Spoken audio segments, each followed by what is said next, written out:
Hello, welcome back to my channel, GymJam. My name is Jamal. Welcome, and today we'll be discussing the men's team for the Paris Olympics, the men's gymnastics team that is. So let's just jump right into it. And oops, here we go. Here's the team. We have Frederick Richards, we have Brody Malone, we have Paul Juda, Stepehn Nedoroscik, and Asher Hong. Now, honestly, this was not the team I was hoping for. I do believe that taking a one event specialist who's not like a real contender for gold on a five-man team is not the way to go. And I'm going to get into it a little bit more as we go along. All right, so first up, congratulations to Frederick. He finished first at trials, second at nationals.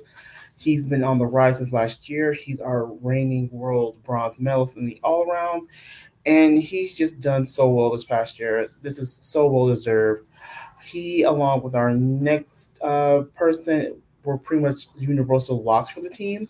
So again, congratulations, Frederick.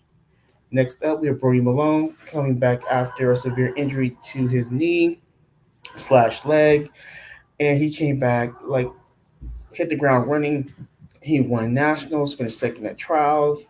Fantastic job. There was a time where he thought he would never walk again, let alone do gymnastics. He was able to come back within what I think was like 16 months or so. And just if you didn't know he was injured, you really wouldn't know he was injured at any point in time. Like he just did a great job at both events. And kudos to him. Welcome back, Brody. Congratulations. Now here is Asher Hong. Now Asher had a rough nationals. Not say rough. We're talking what finished 10th place in nationals, and pretty uncharacteristic. It looked like he just had a bad meet. He was in direct competition, in my opinion, with Donnell Wittenberg. So if Asher made mistakes on certain events, it really would penalize him. But he did hit the events that he needed to hit, and those events were. Give me one moment. They were. Where'd they go? So sorry. Floor, rings, P bars, and vault. Those were his events, and he was in direct competition with, again, Donnell Wittenberg, in my opinion, and he just outpaced Donnell, and that's why he's on the team and Donnell is not. Hopefully, Asher has found his consistency, and we can see the best of him in Paris. Because I do believe he has finals potential. I'm going to say I'm going to give him vault and P bars. I think those are the two areas he can actually make finals. Now, here's where we get into the meat and potatoes of this video. And to me, it came down to Paul versus Shane. That's the way to me it kind of broke out due to them being able to do multiple events. Now, I was very shocked that Shane did not get the call, to be on the team. Shane finished a very respectable fifth place at nationals. He actually tied with Yul Moldar over the 2 day event. They each had 168.2 over the 2 days. So we could say tied for fourth, but they have him listed as fifth. So he finished fifth at nationals and then came roaring back to finish third at trials. So by overall standards, he finished fourth overall by placing, and he was very consistent the whole way through. He had one hiccup at nationals where I guess his hand slipped on rings, and to see him like hit both days at trials under intense pressure, fantastic job to him. You know, he did so well. He only placed about zero point 0.9 out of first and 0.7 ish from Brody Malone, who's in second. So to see him not make this team was very shocking indeed. And how they wound up on Paul, I'm not very sure. I know they used some sort of solver, and that's another problem. So let's look at Shane versus Paul. We'll start with the national scores. So here we are. Now, going back to nationals, the circle, you know, scores are where I figure there's a big gap, which means that on that particular apparatus, they're a boom or bust. So we'll start with Shane. On day one of nationals, he got 13.050. And that's where he had the mishap on rings where his hand slipped off the rings. So giving him that full point back, that been 14.05. And then the next day he scored 14.2. So therefore, he, was very consistent. Now looking at Paul was very boomer bust, very inconsistent. Like the floor was like over a point difference.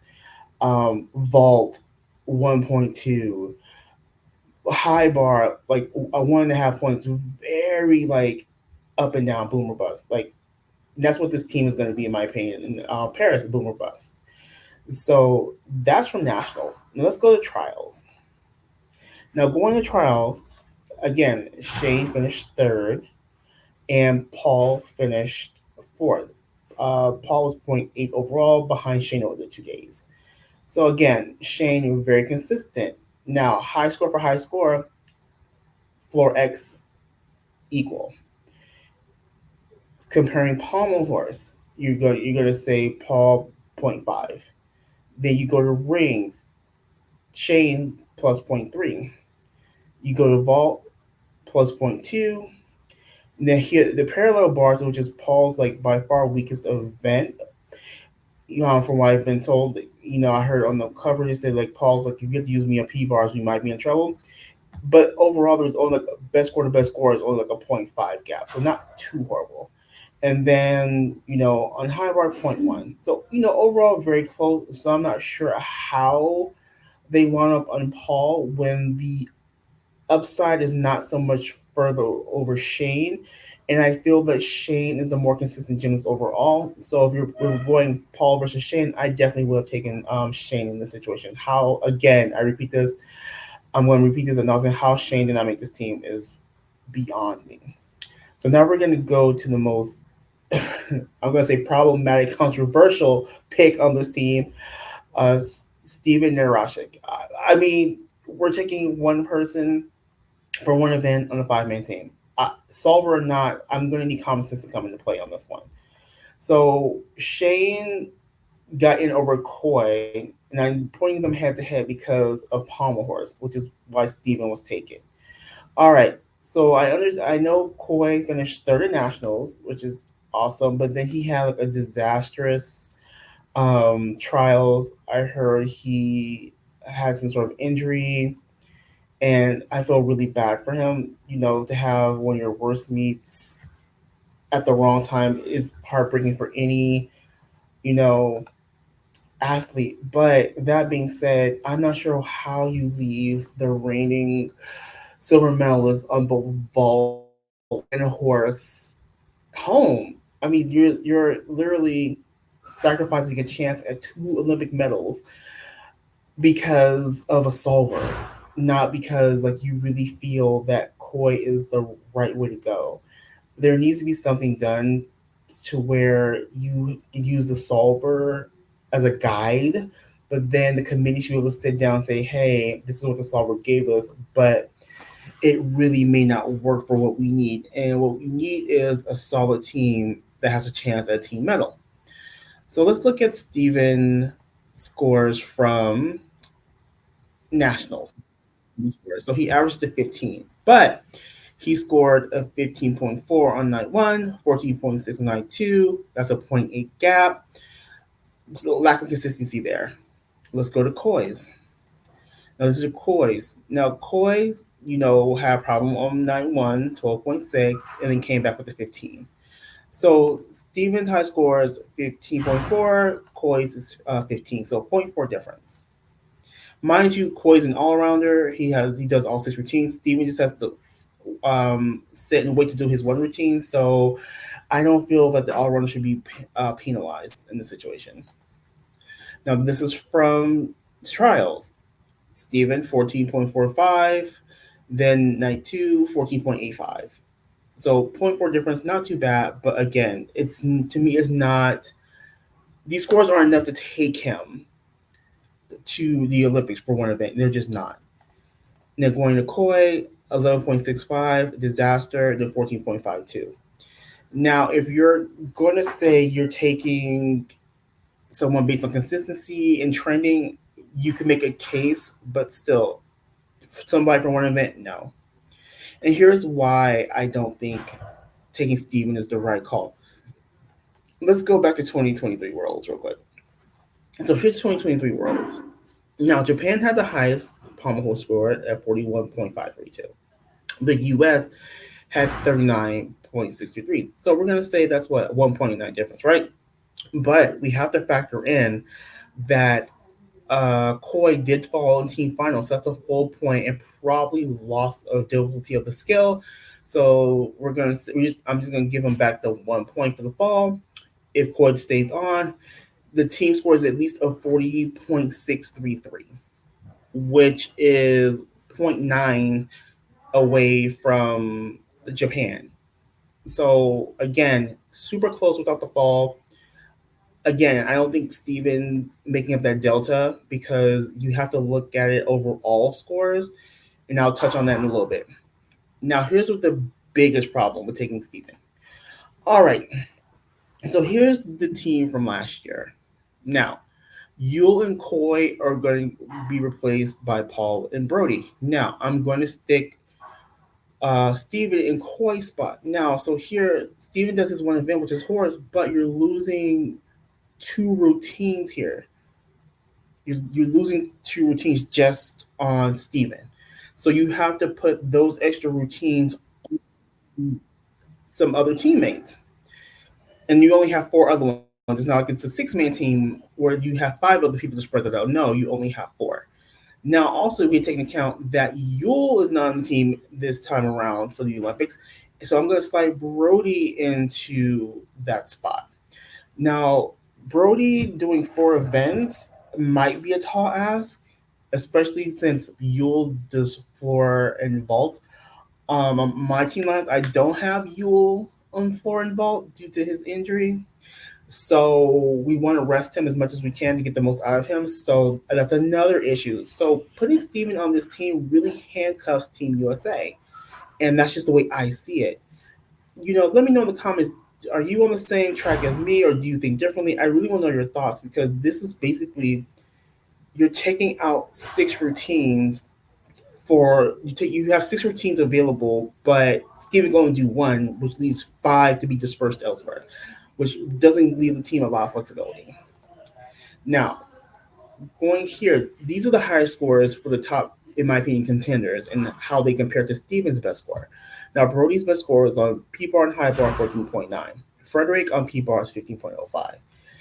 Khoi's vault 15.1. Yule 15.4 on P bars. Shane 14.95 on P bars.